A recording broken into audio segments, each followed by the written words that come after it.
Greetings of the day to all. I am Shikha Kansal and I will be talking about probability today in this PPT. So, exactly what is probability? The word probability or the chance is a very commonly used day to day term. We use it in conversation and generally people have a vague idea about what is its meaning. For example, we sometimes say probably it may rain today, or if there are two teams playing a game, then we say chance of winning of team A and team B are equal, and sometimes even we say possibly you are right. So, the terms which we are using here, probably, possible, chance, likely, they convey a same meaning. This same meaning could be, you can say they are telling you as to what are the chances of occurrence of an event. Yes. So, it happens that you are supposed to find out whether that event is certain or not certain to happen in future or in coming future. So, however, in mathematics, statistics, we apply certain methods to calculate numerical vague value of probability, and this method was basically used earlier when there was a theory of probability. It has originated from the game of chance, when you used to throw the dice or tossing a coin or drawing a pack of card from a pack of 52 cards and so on so forth. So, what happened is how it was discovered. It basically was discovered by a scientist mathematician called as Galileo, known as Galileo, and who attempted a quantitative measure of probability while dealing with some of the problems related to the theory of dice and gambling. Starting with the game of chance, probability today become one of the tool of statistics. In fact, statistics and probability are so fundamentally interrelated that it is difficult to discuss statistics without a proper understanding of meaning of probability. So, as to exactly what probability means and how to calculate this, we will study further. The probability does not mean anything, but it is the chances of occurrence of an event when there is a game, or there is an event in which we want to find out exactly what are the chances of happening or not happening of that event. So, the probability, it basically lies between 0 to 1. When we say the probability is equal to 0, then that means the chances of occurrence of that event is 0, that means it will not occur. And if the probability is equal to 1 or lesser than 1, near to 1, it means the probability of occurrence of that event is certain to occur. That means that event is going to occur in future, in the coming future. So, there are different approaches with which we study probability exactly. There are 4 approaches. First is called as a classical or a priori approach of probability, in which what happens is, this is the oldest and simplest method to understand, in which we say that every outcome, or we say every single event has an equal chance to occur. This was originated in 18th century, and it started with the game, it started pertaining, this problem started pertaining to the game of chance. The basic assumptions underlying the classical theory, this theory which we are studying, is that the outcome of a random experiment are equal likely. For example, if we throw a dice, there are different numbers. The numbers could be 1, 2, 3, 4, 5, 6 if the dice is unbiased. There are 2 types of questions which we do. One is biased, one is unbiased. Unbiased means there are numbers 1 to 6 written on the 6 faces of the dice. This is called unbiased, when all the numbers are getting the chance. But what is biased? Biased means the same number is repeated twice, or 2 numbers repeated twice. That means there is some other number which is missing. For example, if there is a dice with on 6 faces 1 to 6, instead of writing 1 to 6, there is only 1 to 4, because out of 1 to 4 there is some number which is repeating itself. So, it becomes a biased dice. But here what we are talking about, we are talking about a basic assumption which says that all the events, all the events which are there on the faces of the dice, they are equal likely. Means each outcome out of 1, 2, 3, 4, 5, 6, we do not know which outcome will come, but yes, every outcome has the equal chance to occur. If I throw a dice, every outcome might be 1, might be 2, might be any, has the probability of coming onto the top face which I want to see. The event whose probability is not found out The event whose probability is to be found out consists of one or more possible outcomes. The outcomes could be 1, 2, 3, 4, 5, 6.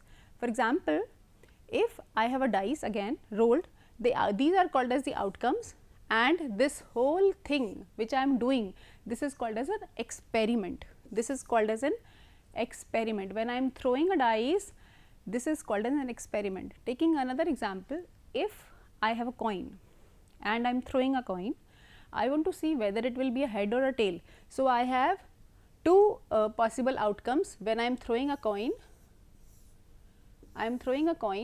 So, either it can be a head or a tail. So, the outcomes are two, either head or a tail. So, this is a classical approach because both the outcomes have equal likely chances to occur, either it will be a head or a tail. So, this is possible only when my coin is unbiased, fine. So, what happens is probability. Now, what is a probability in this case when we are talking about a classical approach is there are equal likely chances. So, what happens? A favorable chance to the total number of equal likely chances. That means a probability means number of favorable chances which are supposed to occur. For example, we have discussed the case of a coin. If I want head to occur, and how many outcomes can be there? There can be two outcomes. So, out of head or tail. So, this becomes 1 over 2. In the same manner, if we talk about the case of a dice. So, what happens in dice is, dice has, if I want only 1 to occur, if I am throwing a dice only once and I want 1 to occur. So, what happens is 1 is one number which I want to happen, and how many outcomes can be there? 6. So, the probability of 1 to occur is only 1 over 6. So, now this clears the idea of what is a probability. Probability is nothing but the chances of occurrence of an event. This probability lies between 0 to 1. When it is 0, it means that probability will not occur, that event will not occur, and if the probability comes out to be 1 or greater than 0, then there could be the chances of occurrence of that event. So, there is a simple formula of probability, that means if there is A is an event which I want to know whether it will occur or not, what is the probability of occurrence of this event? Thus, it is equal to number of favorable chances divided by total number of equal likely chances or equal likely cases. For example, if a same example is given here, if I want to toss a coin, there are two equal likely chances results, head or a tail. Therefore, the result of being a head, probability of head to be there is equal to 1 over 2. Probability of tail in the same manner, probability of tail is equal to tail over head or tail, that is equal to 2, which is equal to 1 over 2 again. So, this is called as a classical approach. Another example, if a dice is thrown, the probability of obtaining an even number. Even numbers are the numbers which are divisible by 2, either 2, 4 or 6. So, there are 3 numbers which are called an even number when we are talking about a dice. So, what is the probability that an even number 3, out of these 3 comes when I throw the dice. So, out of these 3 I have how many numbers I can have? Probability of an even number is equal to 3 over how many numbers we have? We have 6 numbers, 1, 2, 3, 4, 5, 6. So, this becomes 1 over 2.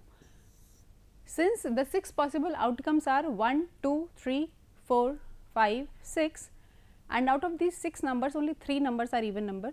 So, my probability of getting an even number becomes 1 over 2. Therefore, this ratio which I am writing here, this ratio can be connected as the numerator of the fraction represents the number of successful or unsuccessful outcomes. The numerator here, it denotes the fraction, this fraction represents the number of successful or unsuccessful outcomes, whereas the denominator of this fraction, it represents the total number of possible outcomes. Coming to another example, if there is a bag containing 10 black balls, 20 white balls. A ball has to be drawn at random. That means you are supposed to just pull a ball out of the bag. What is the probability that the ball drawn which you are drawing is black in color? A bag contains, I am repeating, a bag contains 10 black and 20 white ball. That means in total a bag contains 30 balls, 10 black and 20 white. What is the probability that the ball which I am drawing out of the bag is black in color? So, what happens next is, the total number of balls as I have told you is 30, number of black balls here is, number of black ball is 10 and number of white balls are 20. So, number of black balls, this is number of black balls is equal to 10 and number of white balls,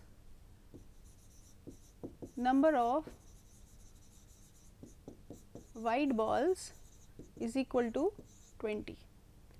Now, the question says what is the probability that the ball which I am drawing is black in color? Number of favorable chances, as I have told you, number of black ball is 10 divided by what is the total number of balls in the bag is 30. So, what I do is total number of favorable cases 10 divided by the total number of balls in the bag is 30 is equal to 1 over 3. So, the probability of getting a black ball is 1 over 3. We can either leave it like this or we can just find out in points. This is your wish. This is probability of getting a black ball, but yes, if I want to find out as to what is the probability of not getting a black ball, or we can say probability of getting a white ball, they both are same. When we talk about probability of not getting a black ball, that means what is the another color which is available in the bag is white. So, what is the probability of getting a white ball is, number of white ball I told you is 20. So, 20 divided by the total number by the total number, that is the number of balls which are available in the bag is 30. So, 20 divided by 30 gives you 2 over 3. Therefore, earlier I told you that the probability is written as 1, the highest probability is 1. So, by this question we can just check whether my probability of getting a black ball or not getting a black ball is equal to 1 or not, and we can cross check this question, as here we have got 1 over 3 of getting black ball and here we have got 2 over 3 of not getting the black ball. If we add them both, we will get 1 over 3 plus 2 over 3 is equal to 1. That means my highest probability can be 1. Hence, proved this you can tell that this can tell us that whether a probability of the highest probability of any of the event can be 1 or not. So, this is one of the proof that yes, the highest probability of finding out an event of is equal to 1. Now, the another type of approach which we use to find out the probability is relative frequency approach. That means, when the outcomes of a random experiments are not likely or not known, whether they are equal likely or they are equal likely to occur or they are not equal likely to occur, then what happens is this classical approach we have just found, which we have just solved, is not desirable there. So, what next we are supposed to do is we are supposed to find out another approach which can solve our question, which is called as relative frequency approach. What happens when a number is greater than 3, that will appear on a dice which is rolled or not. So, we do not know how many times or in the first attempt whether it come or not. Case of relative probability, whether a lot of 100 items will contain 10 defective items or not. If you have a lot of 100 items, out of these 100 items I am supposed to find out that whether this 10 defective items will be found or not. It is a bit difficult question until unless you do not pull or you do not take out 100 times, because we do not know whether the number which we are finding out with the items which we are pulling out of the bag, it is coming out to be out of 90 or it is coming out to be the 10 defective items. So, another case of relative frequency approach, because we are supposed to do it again and again till the time the event which I want to find out, till the time the result which I want to find out, it comes out of the bag. Now, it is possible to predict occurrence of an outcome in advance without repetitive trials of an experiment. Therefore, this approach of relative frequency approach is computing probability states that when a random experiment is repeated large number of times, when this experiment which we are talking about, for example, whether a lot of 100 items will contain 10 defective items or not, when I am repeating it n number of times, a large number of times, unless under the same situations, same conditions, same parameters, taking the trials independent to each other, and I am doing it again and again till the desired event may not occur in a frequency of time. That means, if for example, I have a dice, I am rolling a dice, but I want only 6. In my first trial, 6 does not appears on the dice, on the top face of the dice. On the second time, it is not appearing on the, but I keep on rolling the dice until unless I don't have 6 on the face of the dice. So, that is called as a relative frequency approach, because I am not aware of how many times I will roll the dice, because I want that desirable event to occur. Here also, in the earlier case when we were talking about the classical approach, I was knowing that I am supposed to do it only once, but here in relative frequency approach, I do not know as to how many times I am supposed to roll the dice, how many times I am supposed to toss the coin to get a head. So, that n number is called as relative frequency approach. For example, if a dice is rolled n times, n number of times, and S denotes the number of times that event, A says, for example, if I want 1, 2, 3, 4, 5, 6, what is the ratio? This probability A which I want to occur, probability A is the event which I want to occur, which I want to happen, is defined as CS, where CS denotes the number of times I have got that event in rolling the dice. Number of times I have got that event in rolling the dice, that n number of times, that is n. This proportion is basically, this gives the proportion of times the event A has occurred in n trials. Thus, n is unknown. I do not know how many times I am supposed to roll the dice to get that event which I want. So, this is taken as infinity here, because I do not know, I can put any value here infinity, in place of infinity I can put any value, because n number of times which I am rolling the dice, I do not know how many times, and how many times in that n number of rolling of dice, in how many times I am getting that event is CS. Is called as a relative frequency approach, or relative frequency of the event in n trials, where your CS means the number of trials that an event S has occurred and in n trials, and this approach is also called as an empirical probability. Moving ahead, there is one more approach which is called as a subjective approach. Now, what is a subjective approach? A subjective approach is nothing. It is basically approach of calculating probability is always based on the degree of belief, conviction, experience concerning the likelihood of occurrence of a random event. It basically, subjective approach of probability, it basically depends upon our belief system. It depends upon what we think, what is my experience about a certain event.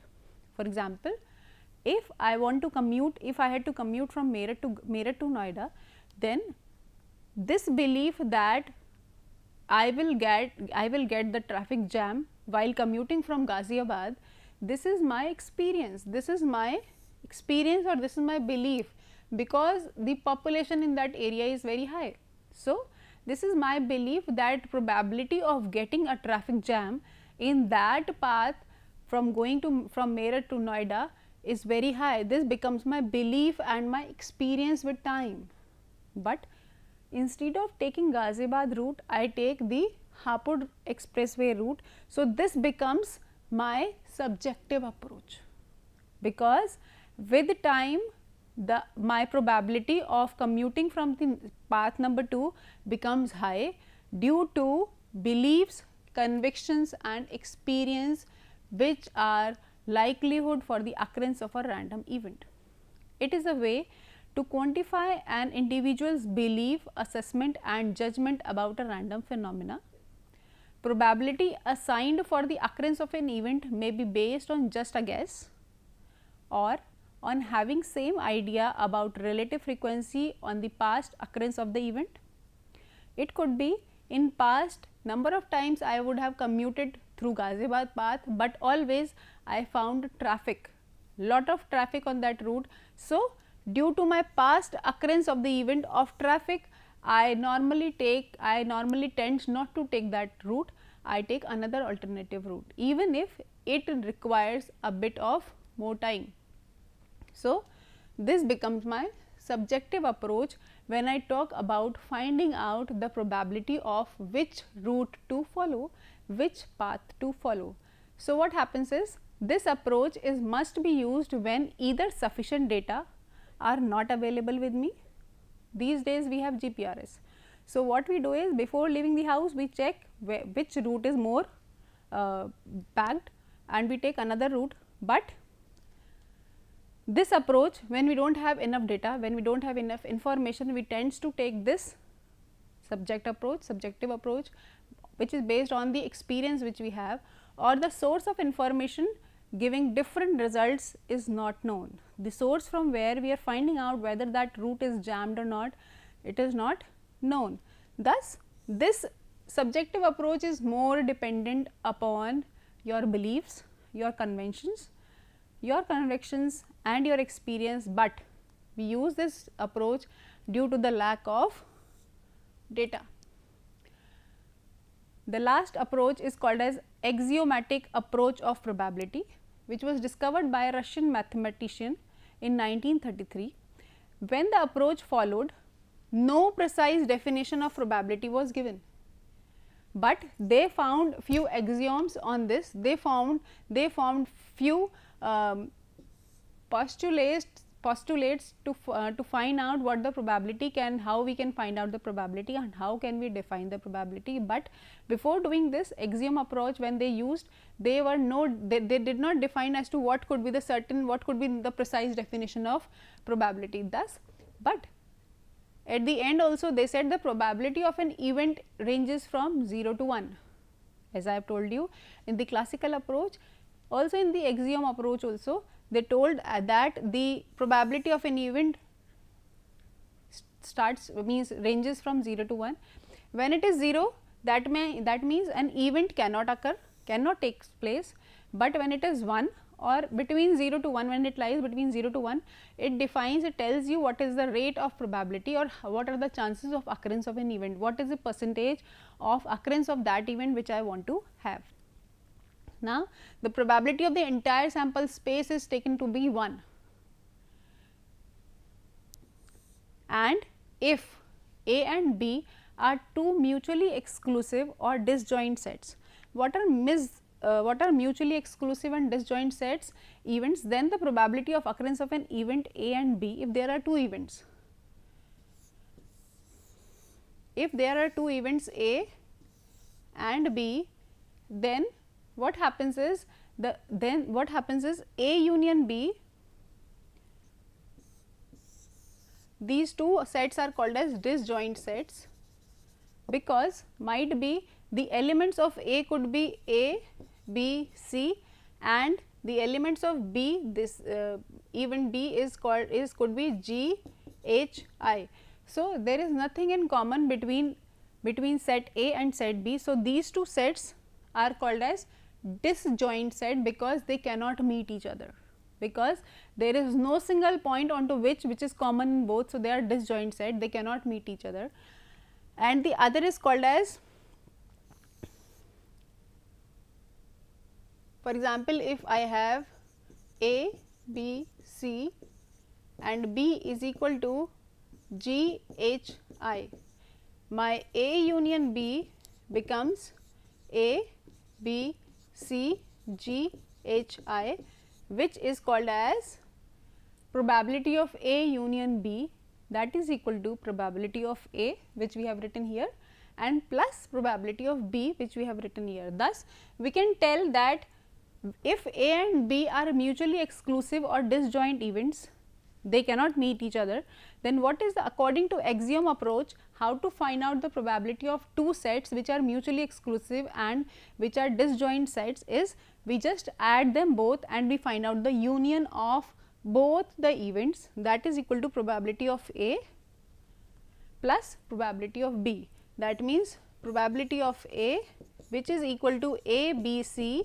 plus probability of B which is equal to G H I, and thus probability of A union B is equal to A comma B comma C comma G comma H comma I.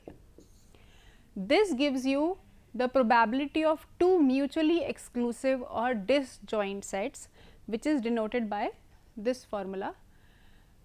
Till now, in this probability, this was the major basic thing which we will also be studying further in the next PPTs, as this is a precursor for the more basic topics which we will be studying further in the next PPTs. The probability is nothing but what probability is, the basically the, you can say it is a occurrence of finding out the chances of occurrence of an event, and the probability, the highest probability can be 1. Probability lies between 0 to 1. These are the basic things, how a union works, how an intersection works. I will tell you how the intersection works when we are talking about two sets. Intersection is something, but when there are two sets A or B, intersection is nothing but a common area. Intersection is a common area between the two sets A and B. For example,